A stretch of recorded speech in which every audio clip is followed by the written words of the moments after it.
Good evening, student of class 7. Today now I am starting. Sorry, good morning. Now I am starting with the exercise A of the chapter number 13. Chapter number 13 जो आपका geometry portion में है mensuration. अब इसका first question आपको दिया है find the perimeter of the rectangle whose length is given 30 and breadth is 0.2 centimetre. आप सभी को मालूम है perimeter of rectangle. Perimeter of rectangle का फॉर्मूला क्या होता है? 2 length plus breath.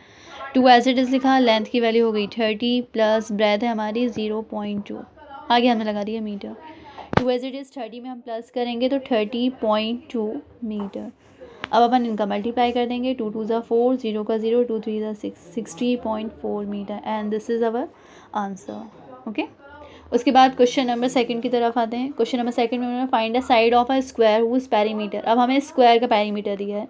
Perimeter of square हमें दिया है 100 सेंटीमीटर. हमें बतानी है साइड ऑफ द स्क्वायर. जब हमें पेरीमीटर दिया गया है तब हमें साइड बतानी है. अब पेरीमीटर ऑफ स्क्वायर का फॉर्मूला होता है 4 into side is equal to 100 centimetre. यहाँ से साइड की वैल्यू निकालने के लिए हम क्या करेंगे? 100 डिवाइडेड बाय 4. 4 2 ज़ा 8 बचा 2, 4 5 ज़ा 20. तो स्क्वायर साइड ऑफ स्क्वायर कितनी आ गई? 25 centimetre and this is our answer. Now come to the उसकी तरह रिमेनिंग क्वेश्चन से same as it is third B fourth B. अब मैं आपको बता रही हूँ फिफ्थ क्वेश्चन नंबर 5. ठीक है, जो सेम होंगे वो आप लोग करेंगे. The perimeter of an isosceles triangle. अब हमें आइसोलेसिस ट्राइंगल दिया है, उसका पेरीमीटर दिया है. Perimeter isosceles triangle is 62 centimetre. One side is 16. One side हमें दी है इसकी 16 सेंटीमीटर. अब हमें find the length of the adjacent. The perimeter of isosceles triangle is 50 centimetre. Sorry, 50 दिया है. 50 centimetre. Unequal side is 20 centimetre और इसकी अनइक्वल साइड, एक अनइक्वल साइड दी है हमें. वो हमें कितनी दी है? वो हमें दी है 20 सेंटीमीटर. अनइक्वल साइड हमें दी है इसकी एक 20 सेंटीमीटर. अब मैंने आप लोगों को बताया है कि पेरीमीटर ऑफ ट्राइंगल क्या होता है. अब आइसोलेसिस ट्राइंगल है जिसमें दो साइड इक्वल हैं. किसी भी ट्राइंगल का जब हम पेरीमीटर निकालते हैं तो उसमें फॉर्मूला आता है sum of all sides is equal to कितना है हमारा पेरीमीटर? 50 सेंटीमीटर है. अब सम ऑफ ऑल साइड यानी तीनों साइड इक्वल होनी चाहिए. अब इसकी इन्होंने बोला है एक साइड हमें दी है 20 सेंटीमीटर और जो दो इक्वल. आइसोलेसिस ट्राइंगल का मतलब ये होता है जिसमें दो साइड इक्वल हो और एक अनइक्वल. अब हमें एक तो दे दी है इसमें 20, बाकी हमें नहीं मालूम. इसको हम क्या मान लेंगे? x मान लेंगे.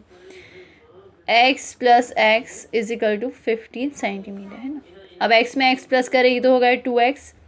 ये हो गया 50 माइनस 20. तो 2x इज इक्वल टू 50 में से 20 का बचा 30. तो x की वैल्यू निकालने के लिए 30 डिवाइडेड बाई 2 यानी ये आ गया 15. x की वैल्यू कितनी आ गई हमारी? 15 centimetre and this is our answer. Question number 6 में हमें दिया है एरिया ऑफ रेक्टेंगल. हमें दिया है 630 मीटर स्क्वायर. ये दिया है हमें एरिया ऑफ ट्राइंगल. इसके साथ ही हमें दी है इसकी ब्रेथ, यानी ब्रेथ हमें दी है 15 मीटर. हमें बतानी है इसकी लेंथ. तो आपको मालूम होगा कि एरिया ऑफ रेक्टेंगल क्या होता है. एरिया ऑफ रेक्टेंगल होता है लेंथ इंटू ब्रेथ. ये किसके बराबर आना चाहिए? 630 के इक्वल आना चाहिए. अब लेंथ तो हमें नहीं मालूम, ब्रेथ दी है तो लेंथ की जगह हम L लिखेंगे और ब्रेथ की जगह 15 is equal to 630 metre square. ये मीटर. अब लेंथ की वैल्यू निकालने के लिए 630 divided by 15 metre square. Metre से तो एक मीटर स्क्वायर क्या कैंसिल हो गया.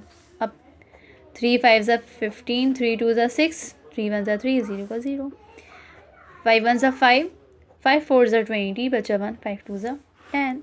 यानी लेंथ की वैल्यू आ गई हमारी 42 metre and this is our answer. अब आते हैं क्वेश्चन नंबर 7 की तरफ. उन्होंने पूछा है what is the perimeter of square whose area. अब हमें दिया है एरिया ऑफ स्क्वायर हमें दिया है 196 सेंटीमीटर स्क्वायर. अब हमें इसका पेरीमीटर भी बताना है. जब हमें एरिया दिया जाएगा तो हम पहले साइड निकालेंगे स्क्वायर की, तभी हम पेरीमीटर निकाल पाएंगे. एरिया ऑफ स्क्वायर होता है side into side is equal to 196। अब हमें एक साइड की पावर कितनी हो गई 2, क्योंकि 2 बार साइड था। 196 सेंटीमीटर स्क्वायर। स्क्वायर हटाएगा, यहाँ आएगा स्क्वायर रूट, तो side is equal to square root निकालें, इसको एलसीएम मेथड से सॉल्व करें। 2 9 ज़ा 18 बचा 1, 2 8 ज़ा 16, 2 4 ज़ा 8 बचा 1, 2 9 ज़ा 18, 7 7 ज़ा 49, 7 7। अब दो सेम नंबर हमें मिले 2 और 7, तो साइड हमारी आ गई 2 इंटू 7 यानी कि 14 सेंटीमीटर। अब हमें साइड ऑफ स्क्वायर पता चल गई। अब अपन इसका निकालेंगे पेरीमीटर ऑफ स्क्वायर। क्या होता है 4 into side, perimeter of square. तो ये मैं लिख दूंगी 4 इंटू साइड हमारी कितनी आएगी 14। अब 4 4 ज़ा 16, 1 कैरी, 4 1 ज़ा 4 और 1 5, 56 centimetre. And this is our answer. ये हो गया।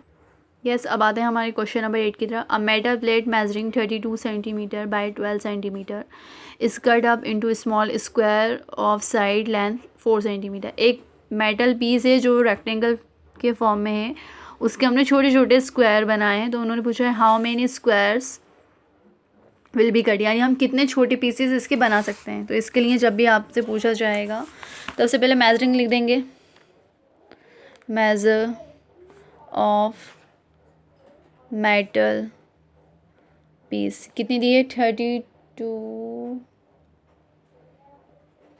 एंड 12 सेंटीमीटर दी है। उसके बाद स्क्वायर, स्क्वायर की लेंथ हमें दी है 4 सेंटीमीटर।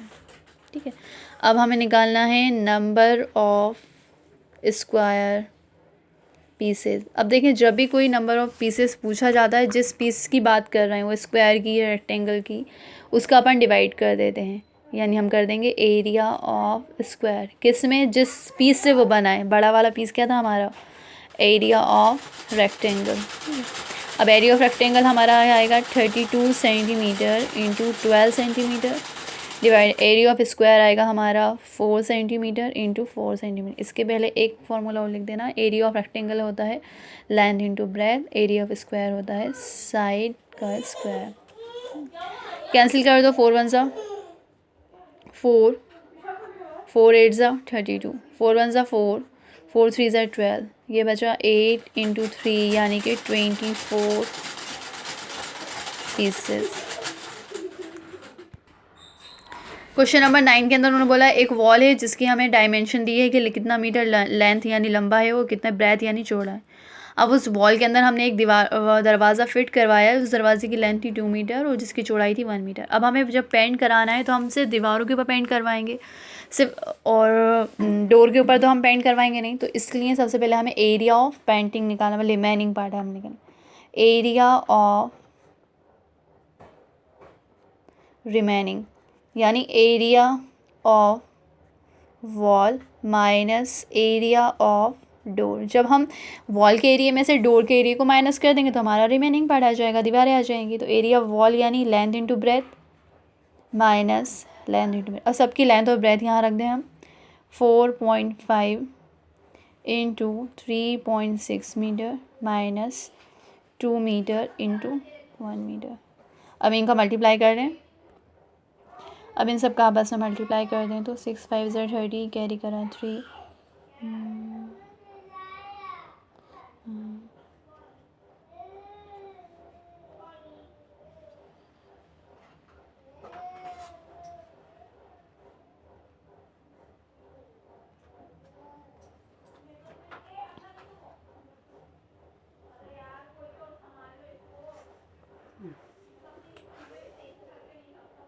2.05 metre square. ये आ गया हमारा एरिया। अब रेट ऑफ कॉस्टिंग हमें कितनी दी थी 16 रुपीज़ पर स्क्वायर मीटर। एक स्क्वायर मीटर के लिए 16 रुपीज़ था हमें कॉस्ट दी थी। 1 metre square is equal to 16 rupees. तो हमारा कितना आया है एरिया 2.05 मीटर स्क्वायर। 16 का मल्टीप्लाई कर दें 2.05 में, ये आएगा 2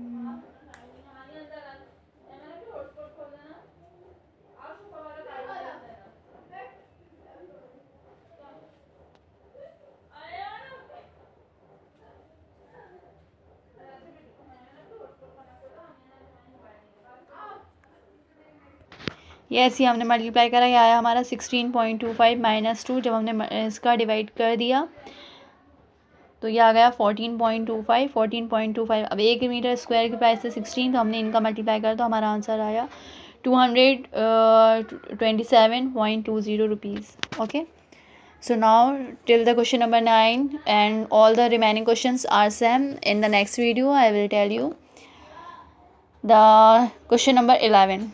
You can solve these questions from question number 10.